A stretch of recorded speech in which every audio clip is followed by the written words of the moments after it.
amna dirtuu deemne cichoominaaf murannoo sansakkaan faayamne jallan koo qaqqaali boola barraa geenye injifannee galla lammi burtuu taane allayyaaf gaara gadoo amna dirtuu deemne cichoominaaf murannoo sansakkaan faayamne jallan koo qaqqaali boola barraa geenye injifannee galla lammi burtuu taane injifannee galla lollee bilisuunne.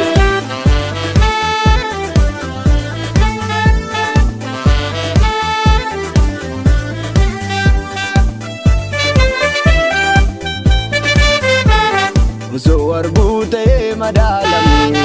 hubannoo bilchinaa irroon qabnu lolaa dadhabsiisaa har'a geenye lubbuun Oromoodhaaf maal hin taane lafeetti cabuuni dhiiga lolaasuuni nu boonaa miti wareegaan argeenye lafeetti cabuuni dhiiga lolaasuuni nu boonaa miti wareegaan argeenye nu boonaa jaalleewwan qabsoof darbanii diina lolaa fisaa gubanii ni baafannaa dhugumaa keessanii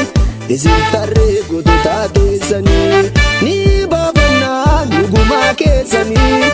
isin tarree gootota teessanii isin tarree gootota teessanii isin tarree gootota teessanii isin tarree gootota teessanii isin tarree gootota teessanii.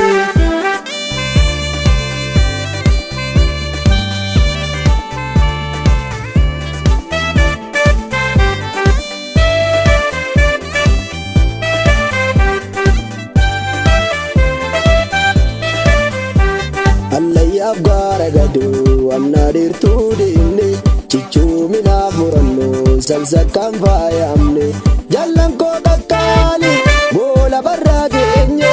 injifannee galla lammi burtuu taane allayyaaf gaara gadoo amna dirtuu deemne cichoominaaf murannoo sansakkaan faayamne jallan koo qaqqaali boola barraa geenye injifannee galla lammi burtuu taane injifannee galla lollee bilisuunne.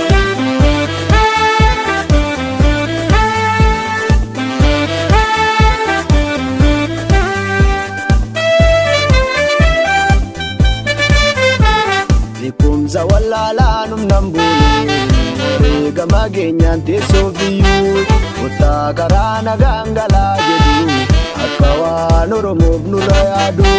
qorraan gubachuuni qoreen diramuuni nutti badeessinii bibbi haabuuni diinaan marfamanii bombiirra ciisuuni nutti badeessinii bibbi haabuuni nutti jaalleewwan qabsoof darbanii diina lolaa fisaa gubanii ni baafannaa dhugumaa keessanii isin tarree gootota teessanii ni baafannaa dhugumaa keessanii isin tarree gootota teessanii isin tarree gootota teessanii isin tarree gootota teessanii isin tarree gootota teessanii isin tarree gootota teessanii.